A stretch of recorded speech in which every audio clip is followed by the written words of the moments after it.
வரகி பக்தர்கள் அனைவருக்கும் வணக்கம். இது நம்ம ஆதி வரகி யூடியூப் சேனல்.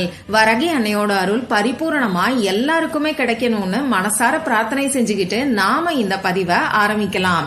இன்னைக்கு செப்டம்பர் மாசம் 23ஆம் தேதி திங்கட்கிழமை, தேய்பிறை சஷ்டி திதி. ரொம்ப ரொம்ப அற்புதமான நாள்னே சொல்லலாம். இப்படிப்பட்ட சிறப்பான நாள்ல ஒரு கைப்பிடி அளவுக்கு அரிசி இருந்தாலே போதும், நீங்க நினைச்ச காரியம் உடனடியா நிறைவேறும். இது என்ன பரிகாரம், யாரெல்லாம் செய்யலாம், எந்த நேரத்துல செய்யணும்னு இப்ப நான் உங்களுக்கு சொல்றேன். இன்னைக்கு நமக்கு தேய்பிறை சஷ்டி திதி இருக்கு. இந்த சஷ்டி திதி முருகப்பெருமானோட வழிபாட்டுக்கு உகந்த நாள். அடுத்ததா இன்னைக்கு நமக்கு திங்கட்கிழமை, இது சிவபெருமான் மற்றும் சந்திர பகவானோட வழிபாட்டுக்கு உகந்த நாளா இருக்கு. இன்னைக்கு நமக்கு இன்னும் ஒரு ஸ்பெஷல் இருக்கு. அது என்னன்னு இப்ப நான் உங்களுக்கு சொல்றேன். 598 இந்த ஏஞ்சல் நம்பரோட சேர்க்கை இன்னைக்கு நமக்கு இருக்கு. இது எப்படி வருதுன்னு பாத்தீங்கன்னா, இன்னைக்கு தேதி 23. இதுல இருக்கக்கூடிய 2யும் 3யும் ஆட் பண்ணும்போது நமக்கு 5ங்கிற நம்பர் வரும். இந்த மாசம் 9வது மாசம். அடுத்ததா இந்த வருஷத்தோட கூட்டுத்தொகை, அதாவது 224. இந்த நம்பரை ஆட் பண்ணும்போது நமக்கு 8ங்கிற நம்பர் வரும். அந்த வகையில இன்னைக்கு 5, 9, 8ங்கிற ஏஞ்சல் நம்பரோட சேர்க்கை இருக்கு. இந்த பிரபஞ்சம் ஏதோ ஒரு விஷயத்த நமக்கு உணர்த்துறதுனாலதான் தேதியில இருக்கக்கூடிய இந்த சேர்க்கைய இன்னைக்கு நாம தெரிஞ்சுக்கிறோம். அப்படி என்னதான் இந்த 598ங்கிறது மூலமா பிரபஞ்சம் நமக்கு உணர்த்துதுன்னு பாத்தீங்கன்னா, நம்ம வாழ்க்கையில இருக்கக்கூடிய எல்லா விஷயங்களுக்கும் ஆரம்பம்னு ஒண்ணு இருக்கிற மாதிரி அதற்கான முடிவும் இருக்கதான் செய்யுது. அதாவது நமக்கு இருக்கக்கூடிய கஷ்டங்கள் எல்லாமே ஒரு முடிவுக்கு வரக்கூடிய நாளா இந்த நாள் அமைஞ்சிருக்கு. இந்த நாள்ல நமக்கு தேவையில்லாத, நம்ம வாழ்க்கைக்கு உதவாத விஷயங்களை நாம ரிலீஸ் பண்ணோம்னா நிச்சயமா நம்ம வாழ்க்கையில இருக்கக்கூடிய கஷ்டங்கள் எல்லாமே தீரும். அதே மாதிரி அடுத்தடுத்து நல்ல விஷயங்கள் உங்களை தேடி வர ஆரம்பிக்கும். இந்த 598ங்கிற ஏஞ்சல் நம்பர் நமக்கு இருக்கக்கூடிய கஷ்டங்கள் எல்லாம் ஒரு முடிவுக்கு வரப்போகுதுங்கிறத தான் உணர்த்துது. அந்த வகையில இந்த வீடியோல 598ங்கிற ஏஞ்சல் நம்பரை வச்சு ஒரு பரிகாரம் நான் உங்களுக்கு சொல்ல போறேன். அடுத்ததா பாத்தீங்கன்னா, நாம நினைச்ச காரியம் உடனடியா நிறைவேறதுக்கு இந்த நாள்ல முருகப்பெருமான நினைச்சு நாம செய்ய வேண்டிய ரொம்ப ரொம்ப சக்தி வாய்ந்த ஒரு வழிபாடை பத்தியும் நான் உங்களுக்கு சொல்ல போறேன். முதல்ல இந்த 598 இதை வச்சு நாம செய்ய வேண்டிய பரிகாரம் என்னன்னு இப்ப நான் உங்களுக்கு சொல்றேன். இப்ப நான் சொல்ல போற இந்த 598 ஏஞ்சல் நம்பருக்கான பரிகாரத்தை எல்லாருமே செய்யலாம். ஆண்கள், பெண்கள் யாரு வேணாலும் செய்யலாம். பிறப்பு தீட்டு, இறப்பு தீட்டு இருந்தாலும் செய்யலாம். பெண்களுக்கு பீரியட்ஸ் டைமா இருந்தாலும் செய்யலாம். இன்னைக்கு நீங்க நான்வெஜ் சாப்பிட்டு இருந்தாலும் செய்யலாம். அதே மாதிரி இந்த பரிகாரத்தை பொறுத்தளவுக்கு நீங்க உங்க வீட்டுல இருந்து மட்டும்தான் செய்யணும். இதை மட்டும் ஞாபகம் வச்சுக்கோங்க. மத்தபடி வேற எந்த விதமான கட்டுப்பாடுகளும் நமக்கு கிடையாது. இந்த பரிகாரத்தை இன்னைக்கு நைட்டு 12 மணிக்குள்ள நீங்க எப்ப வேணாலும் செய்யலாம். முடிஞ்ச அளவுக்கு சாயங்கால நேரத்துல செய்யறது நல்லது. அப்படி முடியாதுன்னு நினைக்கிறவங்க பகல் நேரத்துல கூட நீங்க செய்யலாம். இந்த பரிகாரத்துக்கு தேவையான பொருட்கள் என்னன்னு பாத்தீங்கன்னா, கோடு போடாத ஒயிட் கலர் பேப்பர் நமக்கு தேவைப்படும். அதாவது அன்ரூல்டு பேப்பரை எடுத்துக்கோங்க. இந்த பேப்பர்ல எழுதுறதுக்கு எந்த கலர் பேனாவை வேணாலும் நீங்க பயன்படுத்திக்கோங்க. முடிஞ்ச அளவுக்கு உங்ககிட்ட கருப்பு நிற பேனா இருந்ததுன்னா அதை கூட இந்த பரிகாரத்துக்கு நீங்க யூஸ் பண்ணிக்கலாம். அதாவது பிளாக் கலர்ல இங்கு வரக்கூடிய பேனாவை இந்த பரிகாரத்துக்கு நீங்க யூஸ் பண்ணிக்கோங்க. இப்போ நீங்க உங்க வீட்டுல ஹால்லயோ அப்படி இல்லைன்னா வேற ஏதாவது ஒரு இடத்துல அமைதியான மனநிலையில உட்கார்ந்துக்கோங்க. உங்க மூச்சை நல்லா ஆழமா உள்ள இழுத்து 3 முறை வெளியில விடுங்க. இது உங்க மனசை கொஞ்சம் ரிலாக்ஸ் ஆக்கும். இதுக்கப்புறமா நீங்க எடுத்து வச்சிருக்கக்கூடிய பேப்பர்ல இப்ப நான் சொல்ற மாதிரி எழுதிக்கோங்க. உங்களை வாட்டி வதச்சிக்கிட்டு இருக்கக்கூடிய மன கவலைகள், இப்போ உங்க வாழ்க்கையில கஷ்டத்தை கொடுத்துக்கிட்டு இருக்கக்கூடிய பிரச்சனைகளை நீங்க எழுதுங்க. நீங்க ஒரு லைன்ல எழுதணும், 2 லைன்ல எழுதணுங்கிற மாதிரி அவசியம் கிடையாது. உங்க மனசுக்குள்ள என்னென்ன எண்ணங்கள் வருதோ அது எல்லாத்தையும் அப்படியே எழுதுங்க. எதிர்மறையான எண்ணங்கள் வந்தா கூட பரவாயில்ல, அது அப்படியே அந்த பேப்பர்ல எழுதுங்க. இந்த மாதிரி ஒரு பேப்பர் மட்டும்தான் எழுதணுங்கிறதெல்லாம் கிடையாது. நீங்க 2-3 பேப்பர், இன்னும் சொல்ல போனா 5-6 பேப்பர்ல கூட இந்த மாதிரி உங்க வாழ்க்கையில இருக்கக்கூடிய பிரச்சனைகளை நீங்க எழுதலாம். இந்த மாதிரி ஒவ்வொரு விஷயத்தையும் தெள்ள தெளிவா டீட்டெயிலா நீங்க எழுதுங்க. இததான் நீங்க செய்யணும். ஒரு அரை மணி நேரம் ஆனா கூட பரவாயில்ல. உங்க மனசுல இருக்கக்கூடிய உங்களை பாதிக்கக்கூடிய விஷயங்கள், அது உங்க உடல்நல கோளாறா இருந்தாலும் அதை நீங்க இந்த பேப்பர்ல எழுதிக்கோங்க.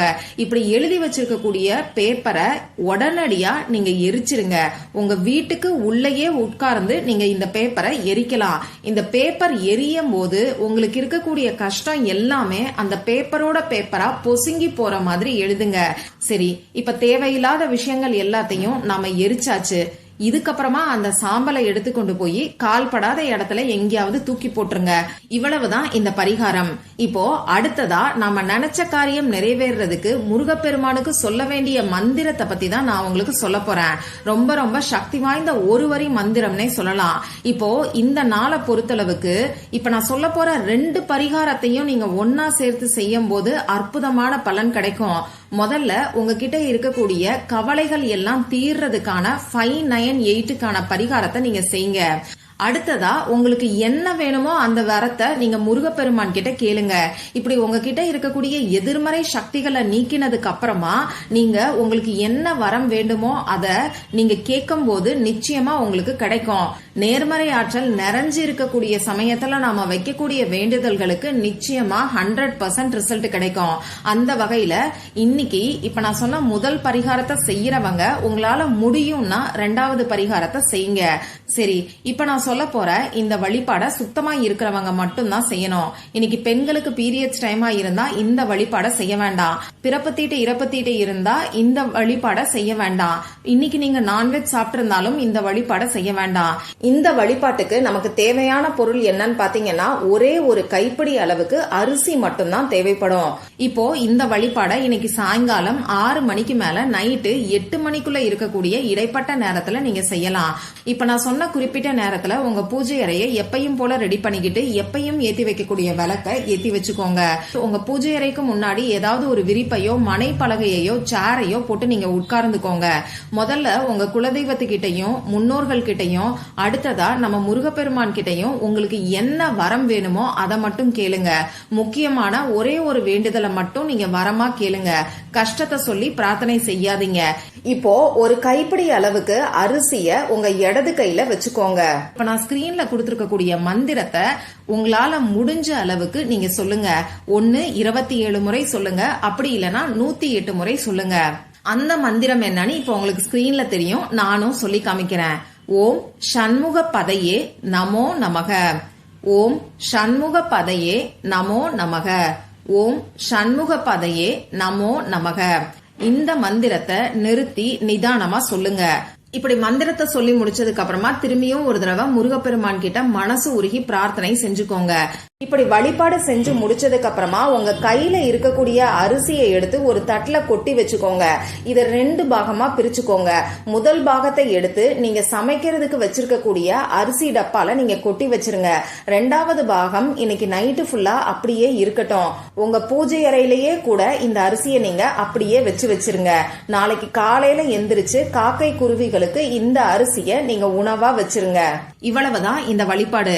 இன்னைக்கு 598 சேர்க்கை நமக்கு இருக்கிறதுனால முதல்ல நம்ம கிட்ட இருக்கக்கூடிய தேவையில்லாத விஷயங்களை ரிலீஸ் பண்ணதுக்கு அப்புறமா இந்த மாதிரி முருகப்பெருமானுக்குரிய மந்திரத்தையோ சொல்லி நீங்க பிரார்த்தனை செய்யும் போது நிச்சயமா உடனடியா உங்க மனசுல ஒரு நிம்மதி ஏற்படும். உங்களுக்கு இருக்கக்கூடிய கவலை எல்லாம் பறந்து போன மாதிரி, அதாவது உங்க மனசு லேசான மாதிரி ஒரு ஃபீலிங் கண்டிப்பா இந்த பரிகாரங்களை செய்யற எல்லாருக்குமே இருக்கும். உணர்ந்து பாத்தீங்கன்னா அது உங்களுக்கே புரியும். உங்க மனசுக்கு ஒரு நிம்மதிய இந்த நாள் தர்றதோட மட்டும் இல்லாம ஒரு நல்ல ஆரம்பத்தையும் கொடுக்கும். உங்க வேண்டுதல்கள் நிறைவேறதுக்கான வழிய நிச்சயமா இந்த நாள்ல நீங்க செய்யக்கூடிய இந்த எளிமையான பரிகாரமும் வழிபாடும் உங்களுக்கு கொடுக்கும். நம்பிக்கையோட ட்ரை பண்ணி பார்த்துட்டு மறக்காம எனக்கு ரிசல்ட்டையும் ஷேர் பண்ணுங்க. இந்த பதிவுல உங்களுக்கு ஏதாவது சந்தேகம் இருந்துச்சுன்னா எனக்கு கமெண்ட் பாக்ஸ்ல கேளுங்க. அதை நான் உங்களுக்கு உடனே தெளிவுபடுத்துறேன். இந்த பதிவு உங்களுக்கு பிடிச்சிருந்தா லைக் பண்ணிட்டு உங்க ஃப்ரெண்ட்ஸ் அண்ட் ஃபேமிலி கூட ஷேர் பண்ணுங்க. இந்த மாதிரி அந்தந்த நாளுக்கும் நேரத்துக்கும் திதிக்கும் உரிய வழிபாடுகளையும் பரிகாரங்களையும் நீங்க மிஸ் பண்ணாம தெரிஞ்சுக்கிறதுக்கு நம்ம சேனலை மறக்காம சப்ஸ்கிரைப் பண்ணிட்டு பக்கத்துல இருக்கக்கூடிய பெல் ஐகானையும் பிரஸ் பண்ணிக்கோங்க. மற்றும் ஒரு பயனுள்ள பதிவுல நாம சந்திக்கலாம். நன்றி.